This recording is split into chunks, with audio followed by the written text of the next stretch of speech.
Hi everyone. நான் வடகம் போட்டு காய வைக்கும்போது தான் மழை வரும். போன வாரம் நான் ஸ்டார்ட் பண்ணேன், அப்போ ஆரம்பிச்சிச்சு மழை. இன்னும் வடகம் காஞ்ச பாடில்லை.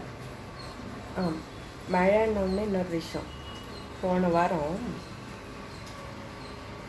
மழை வந்ததில் என்ன ஆச்சுன்னா, எல்லாம் ஊரே உலகமே கரண்ட்டு போய் வந்துட்டு இருந்தது. நான் 7ஆம் தேதி நான் சரி எனக்கும் அப்படி தான் நடக்கிறது அப்படின்னு நினச்சேன்.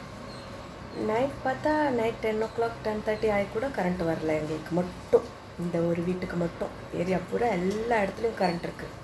அதுக்கப்புறம் ஹவுஸ் ஓனர் அம்மாவுக்கு கால் பண்ணி அவங்ககிட்ட சொன்னேன், இது மாதிரி கரண்ட் இல்லைன்னா. ஏங்க முதலே சொல்லியிருக்கக்கூடாதா, எல்லாருக்கும் இருக்கே. நாங்கள் இல்லைங்க, மழை போயிட்டு வந்துட்டு இருந்துச்சுல்ல, ஸோ அதனால் இல்லைன்னு நினச்சேன். இப்போ பார்த்தா தான் தெரியுது எங்களுக்கு மட்டும்தான் இல்லைன்ட்டு அப்படின்னு சொல்லி கேட்ட பிறகு அப்புறம் அவங்க என்ன சொன்னாங்க, பயங்கர கொசுக்கடியாக இருக்கும், எங்கள் ஃபஸ்ட் ஃப்ளோரில் காலியாக தானே இருக்குது, வீடு காலியாக இருக்குது.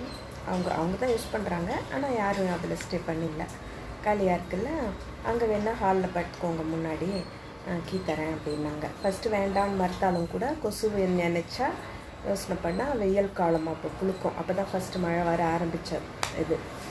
சரி ஓகேன்னு சொல்லி வாங்கிட்டேன். ஃபஸ்ட்டு டே எந்த பிரச்சனையும் இல்லை, எனக்கு தூக்கம் வரல. ஆனால் புது இடம்னு புரண்டு படுத்துட்டு இருந்தேன். என் பையன் நல்லா தூங்கினான். ஆனால் காலையில் எழுந்த உடனே இந்த பையனுக்கு என்ன காரணம் தெரில, அவனுக்கு பயங்கர ஃபீவரு. காலையில் 5 மணிக்கெல்லாம் நான் எழுந்துச்சி மேலே எங்கள் வீட்டுக்கு வந்துட்டேன். அது ஒரு ஹாலு, கரெக்டாக என்ட்ரான உடனே முன்னாடியே ஃபேன் போட்டிருக்காங்க, அங்கேயே கீழே படுத்துக்கிட்டோம் எங்கள் பெஸ்ட்ரீட் தலைகணி எடுத்துகிட்டு போய். அப்புறம் அடுத்த நாள் என்னாச்சு எனக்கு தெரியாது, எதுவுமே தெரியாது. அடுத்த நாள் ஒரு காலையில் 7:30 மணி மேலே தான் நான் எந்திரிக்கிறேனே. என்னாச்சுன்னா, அதுக்கு முன்னாடி என் பையனுக்கு காய்ச்சல் வந்துடுச்சு. அடுத்த நாளும் கரண்ட் இல்லை. அடுத்த நாளும் அவங்க கீ வாங்கிக்கோங்க அப்படின்னு சொல்கிறாங்க. காலையில் கொண்டு போய் கீ கொடுத்துட்டோம். 8th காலையில் பையனுக்கு டாக்டர்கிட்டலாம் போயிட்டு வரோம். ஆனாலும் ஃபீவரும் இவனுக்கு நல்லா இருக்கல, கரண்ட்டும் இங்கே வந்த பாடில்லை. ஆனால் 8ஆம் தேதி சாயந்தரம் ஒரு 6:30-7 மணி பக்கமாக கரண்ட்டு ஃபேன் ஓடிச்சு. உடனே அவங்களுக்கு கால் பண்ணி, ஃபேன் ஓடுதுங்க, கரண்ட் வந்துடுச்சு போல இருக்குது அப்படின்னு சொன்னேன். சொல்லிவிட்டு ஃபோனை வச்சா மறுபடியும் இல்லை. மறுபடியும் போயிடுச்சிங்கன்னு ஃபோன் பண்ணி சொன்னேன். அப்புறம் சரி இன்றைக்கும் கீ வாங்கிக்கோங்க அப்படின்னாங்க. அடுத்த நாளும் அங்கே தான் கீழே அவங்க வீட்டில் படுத்துக்கிற மாதிரி இருந்தது. அப்புறம் எனக்கு இது வரைக்கும் எங்கேயும் வீட்டை விட்டு வெளியே, எங்கள் மாமா வீடு, எங்கள் வீடு தவிர வீட்டை விட்டு வெளியே எங்கேயுமே நான் போனதாக சரித்திரமே இல்லை, தூங்கினதே இல்லை, ஸ்டே பண்ணதே இல்லை. அது எனக்கு புதுசாக இருக்குது. ஆனாலும் சரி கொசுக்கடி அதை யோசித்து சரி முன்னாடியே ஹாலில் தானே படுத்துக்கிறோம், சரி காலையில் எழுந்துச்சி சீக்கிரம் வந்துடலாம், அந்த வீட்டில் யாரும் இல்லை, காலி வீடு அது அப்படின்னு சொல்லி இருந்துக்கிட்டோம். ஆனால் அடுத்த நாள் எனக்கு ரொம்ப அன்கம்ஃபர்ட் ஃபீலிங். நார்மலாக இல்லை, எனக்கு யாரும் நல்லா வயிற்றில் எட்டு உதைச்ச மாதிரி ஒரு ஃபீலிங். அணைத்துக்கிட்டே அங்கே அடிவயரில் எனக்கு ஆல்ரெடி ஆப்ரேஷன் பண்ணதில் ஸ்டிச் பண்ண இடம்லாம் அப்படியே என்ன சொல்கிறது, அப்படியே ரத்தம் உள்ளுக்குள்ளே அப்படியே ஊற்றுற மாதிரி தெலுங்கு தான் வருது, எனக்கு தமிழில் பேச வரலையே, அப்படியே வருது. இப்போ உங்கள் கை மேலே தண்ணி ஊற்றுனீங்கன்னா உங்களுக்கு ஈரமாக போகிறது தெரியும்ல, அது மாதிரி அடிவயிறு பூரா அப்படியே ஈரமாக அப்படியே போகிறது நல்லா தெரியுது. உள்ளுக்குள்ளே என்னன்னு தெரியல எனக்கு, ஆனால் நல்லா எட்டி வயிற்றுல மெதித்த மாதிரி நல்ல ஒரு ஃபீலிங்கு. இதை யார்கிட்டையும் சொல்ல முடியாது, கேட்க முடியாது. நானும் என் பையன் 2 பேர் மட்டும்தான் நாங்கள் தூங்குகிறோம். அப்புறம் 7:30 ஆச்சு, எழுந்துச்சி வந்தாச்சு.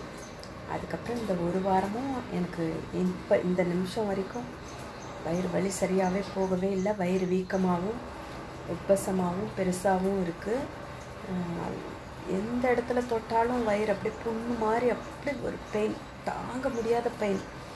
இன்னுமே என்னால் டாக்டர்கிட்ட போக வசதி இல்லாத காரணத்தால், ஃபினான்ஷியல் சப்போர்ட்டும் இல்லை, நமக்கு மேன் பவர் கூட்டிகிட்டு போகிறதுக்கு என்ன பார்த்துக்கிறதுக்கு ஆளும் இல்லாத காரணத்தினால நான் டாக்டர்கிட்ட போகாமல் அப்படியே வலியோடவே நான் துடிச்சிட்டே கஷ்டத்துலேயே ஓட்டிகிட்ருக்கேன். இன்னும் போனால் தான் டாக்டர் ஸ்கேன் பண்ணி பார்த்து என்ன ஏதுன்னு சொன்னால் தான் தெரியும் என்ன காரணம்ன்ட்டு. ஸோ இப்படி தான் த்ரில்லர் மாதிரி போயிட்டுருக்கு என்னோடய லைஃபு. அப்போது இன்னொன்று அகைன் அடுத்தது 9th அன்னைக்கு மத்தியானம் கால் பண்ணி வந்து கீ வாங்கிக்கோங்க, டேயில் கூட கொஞ்சம் நேரம் இருங்களேன் ஃபேன் போட்டு அப்படின்னு சொன்னாங்க. இல்லைங்க வேண்டாம், இன்றைக்கும் கரண்ட் வரலைன்னா என்ன பண்ணுறது அப்படின்ன பிறகு அப்புறம் இல்லை இன்றைக்கி சண்டை போட்டிருக்கேன் வந்துடுவாங்கன்னு சொன்னாங்க. அதே மாதிரி அன்றைய நாள் சாயந்தரம் கரண்ட் வந்துடுச்சு எங்களுக்கு. அப்புறம் அவ்வளோதான். அந்த 3 நாள் 3 டே 2 நைட்டு கரண்ட் இல்லாமல் பயங்கர கஷ்டம். அதில் 2 நைட்டு என்ன சொல்கிறது, அங்கே கீழே ஃபஸ்ட் ஃப்ளோரில் கீ வாங்கி தூங்கினதில் ஃபஸ்ட்டு டே என் பையனுக்கு காய்ச்சல் வந்துடுச்சு. அடுத்த நாள் எனக்கு வயிற்றில் பிரச்சனை, என்னங்கிறது தான் தெரியல. சரி, இது எதுக்காக இந்த பதிவு இப்போ சொல்கிறேன்னா, மோஸ்ட்லி பர்சனல் எனக்கு பேசுகிறது இது மாதிரி சோஷியல் மீடியாவில் பேசுகிறது பிடிக்காது. ஆனாலும் இதில் மிகப்பெரிய வில்லங்கம் இருப்பதாக மனதளவிலும் உடல் அளவிலும் உணர்வதால் சேஃப்டிக்காக இருக்கட்டும் அப்படின்னு சொல்லி இந்த இன்ஃபர்மேஷனை சொல்லி நான் வீடியோ போடுறேன். ஆஸ் யூஷுவல் நீங்கள் பார்த்தா பாருங்கள், பார்க்காட்டி போங்க, கேட்டால் கேளுங்க, கேட்காட்டி போங்க, லைக் பண்ணால் பண்ணுங்கள், பண்ணாட்டி போங்க. நான் வீடியோ பண்ணி போட்டிருக்கிறது, போஸ்ட் பண்ணியிருக்கிறது எனக்காக, என் சேஃப்டிக்காக, என் லைஃப்காக.